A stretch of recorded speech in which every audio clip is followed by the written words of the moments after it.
not the one your mama warned you about, but the one she tried to take away from you.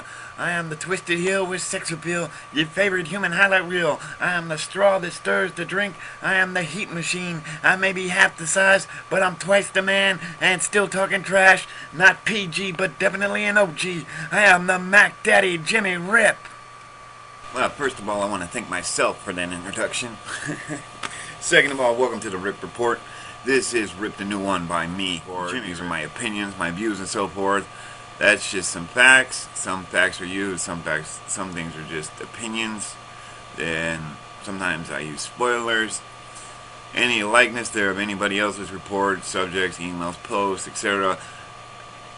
is all coincidence. Otherwise, this is simply for your entertainment purposes only. So if I say something you don't like, I say something you didn't want to hear, I say something you flat out don't agree with, tough shit. I don't do this for you. I do this for people who actually want to hear an opinion about Raw, SmackDown, Impact, or anything that I talk about. It's just my opinion. It's just to give you another opinion out there. I've watched some of these people on the Rip Report. Scratch that. I watched some of these people on YouTube and their Raw reviews, their Impact reviews, their SmackDown reviews, their opinion on wrestling in general. And I don't know how you sit through them. I mean, I've literally, before I started doing the Rip Report, went through dozens and dozens and dozens of emails, reviews written on message boards. I've watched people's YouTube videos of their reports on SmackDown Raw. And I can't even sit through them. I don't know how you people do it. So I'm giving you my opinion. This is totally my opinion. Like I said, sometimes I use facts given to me by other sites, by things I know are fact. I've given you spoilers, but mostly it's just my opinion. So, that being said, this is Rip the New One, and I hope you enjoy it. And before I go on with my Raw review, this is my review on last Monday Night's Raw. Today is the 26th, I believe, so this is just recently.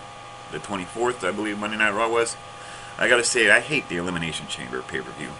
I don't hate the pay-per-view itself. I hate the fact that it's in between the Royal Rumble and WrestleMania, because you're almost guaranteed to see two new champions each time on both brands.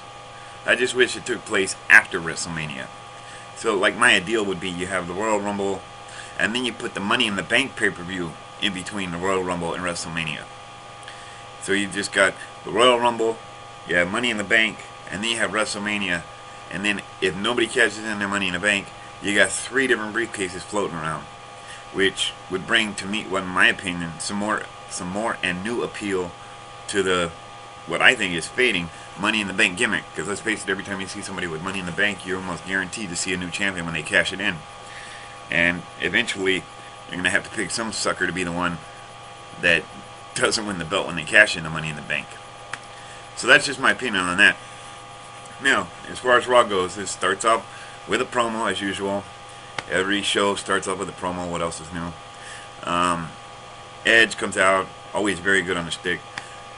Puts over that he hates the PG thing, which I love, because even though you're never going to see an end to it, the PG thing sucks. And if you've read any of my Rip reports, you know the PG thing is solely for the reason of the Benoit murdered suicide thing. And, you know, regardless of what he did, God rest his soul and his wife and family. I have no other statement to make on that. So, anyway, he says he also hates waiting, and he calls out the Miz. And then, of course, the Raw GM rings in, and Cole, with his usual heat over his dumb routine. And who can forget when Edge had the breakdown and had the fight with the GM's laptop. Then, by rule of the GM, there's a mini battle royal, which 3 guys get to come out and face Edge, and the winner would get the number 40 entry. Those 3 guys were Tyson Kidd, Jack Swagger, and Drew McIntyre. And one by one, of course, Edge eliminates all 3 of them, so none of them get their number 40 entry. And Edge teases that he's going to break the laptop again, and the new Nexus hits the ring. I'm so sick of hearing it called the new Nexus.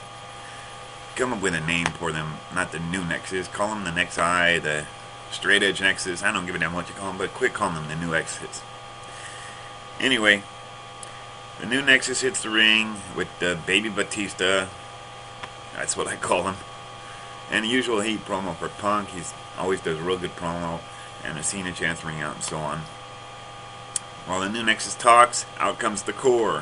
Which, aside from the spelling, I like that they come up with a different name rather than the old Nexus or the original Nexus or something like that. All those men stand in the ring face off. I'd love to see the Core and the Nexi, whatever you want to call them, build a huge feud to lead into what the WWE has yet to tap into, and that is the one match they haven't used, the War Games and the match beyond. I would love to see a good storyline build up of the Nexus versus the Core and have that build into a War Games match beyond. The WWE has never used that match. I have no idea why. I mean, I've even seen Jim Ross being quoted as saying that that's an untapped resource they've never touched into, and they have no idea. He has no idea why. But that would be an awesome storyline build up and payoff. And hopefully they wouldn't do the payoff within a week like they've been doing most storyline payoffs. It's getting a little ridiculous how they do the payoffs too soon.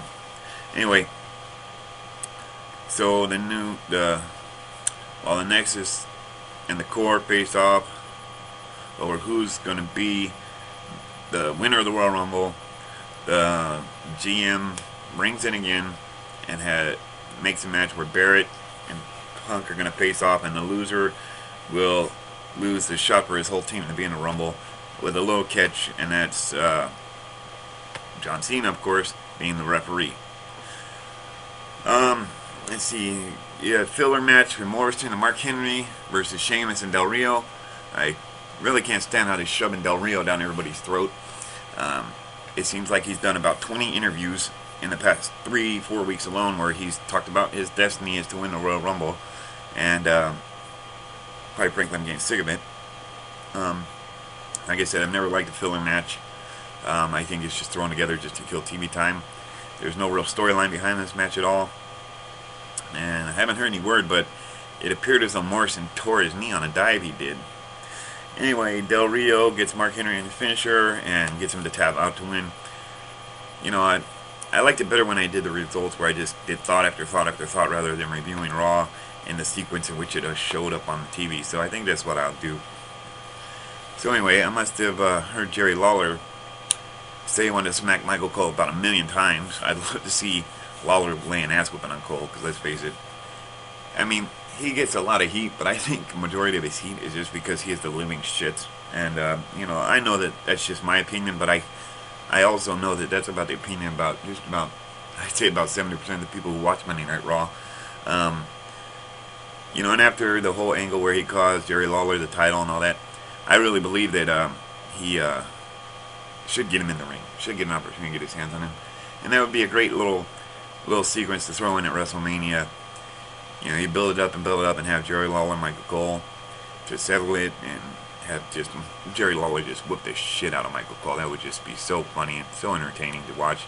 Because much like many other people, I'm one of those people that would love to see that.